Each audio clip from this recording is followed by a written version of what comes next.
आपण पाहत आहात महाराष्ट्र हलचल 24/7 न्यूज। मुख्य संपादक धनंजय तरारे।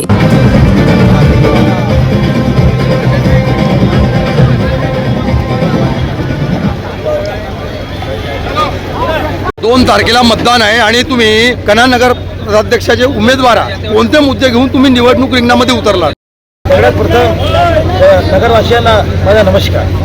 आज खरं सांगायचं म्हणजे आज आपल्या इथे बाजाराची समस्या, त्याच्यानंतर म्हणजे लहान मुलांना जो ग्राउंड नाही किंवा जे मोठे मुलं आहेत ते बाहेर स्टेडियमसाठी बाहेर जातात, तसेच मी एक सांगू इच्छितो की आपण इथे पाहिलं असेल की जे मशानघाटाची समस्या वारंवार आपण बघितलं असेल की कित्येक वर्षापासून इथे मशानघाटाची समस्या आहे। तसेच आज इथे बाजाराची समस्या खूप आहे। आज आपण आम्ही कणांमध्ये राहतो, गणेशनगर यासारख्या एरियामध्ये आणि पानन रोड इथे नेहमी शुक्रवारचा बाजार भरतो आणि तिथे ज्या लोकांना त्रास आहे तो त्रास खरंच कोणी सहन करू नये। कारण एखादा पेशंट तिथे ॲडमिट झाला तर त्याला आणण्याचीही म्हणजे आणू शकत नाही, ही खूप मोठी समस्या आहे। म्हणून मी तुम्हाला सांगू इच्छितो की माझ्या अजेंड्यामध्ये मी एक असे म्हणजे विषय घेतलेले आहे की ते खरंच आम्ही सर्व विषयी नगरसेवक आणि नगराध्यक्ष या माध्यमातून कसे लवकर आणि लवकरात लवकर करता येईल हे आम्ही ठरवलेलं आहे। आणि इथे पाण्याची समस्या खूप मोठी आहे। ही समस्या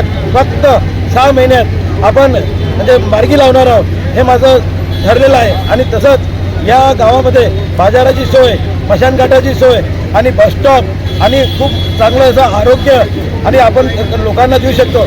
आपल्याला माहीतच असेल की देशाच्या पंतप्रधानाने अगर सुरुवात केली असेल तर एक शौचालयापासून म्हणजे आपल्या इच्छा स्त्रीसाठी एक इज्जत घर असं म्हटलं जाईल। आणि आपण बघितलं असेल कधी विचार नाही केला असेल कोणी की आपल्या दारात कचऱ्याची गाडी येईल। कारण आज जे नरेंद्र मोदीने स्वच्छ गाव करण्याचं जो प्लॅनिंग केलं म्हणजे आज याच्या अगोदर 10 वर्षा अगोदर आपण कचरा काढायचा, घराच्या बाहेर फेकायचा आणि तो जिल्ह्यात फेकून द्यायचा। पण आपल्या देशाच्या पंतप्रधानाने एवढं केलं की ती गाडी आपल्या दारात येते आणि कचरा घेऊन जाते। अशीच संकल्पना आमच्याही याच्यात आहे की आपण आपल्या गावासाठी किती चांगलं करू शकतो। विजयाचं समीकरण काय राहील? बीजेपीमध्ये नेहमी विकासाचीच गोष्ट केली जाते आणि विकासावरच आम्ही सगळे आपले मुद्दे घेऊन चालणार आहोत आणि विकासावरच आमचं जे 2 तारखेला जो रिझल्ट येईल हा विकासात। 2 तारखेला मतदान आहे, तुम्ही जनतेला काय आव्हान करणार? येत्या 2 तारखेला मी जनतेला आवाहन करणार आहे की भारतीय जनता पार्टी केंद्रात आहे, राज्यात आहे आणि कणांमध्ये भारतीय जनता पार्टी यायला हवं। कारण केंद्रातून राज्यातून अगर फंड आणायचा असेल तर फक्त ही कणान नगर परिषदचा अगर नगराध्यक्ष राहील तर या माध्यमातून या कणांमध्ये वर्षाचा म्हणजे फंडाचा वर्षाव पडेल आणि इथे एक कामाची एका गंगा म्हणजे विकासाची गंगा वाहील।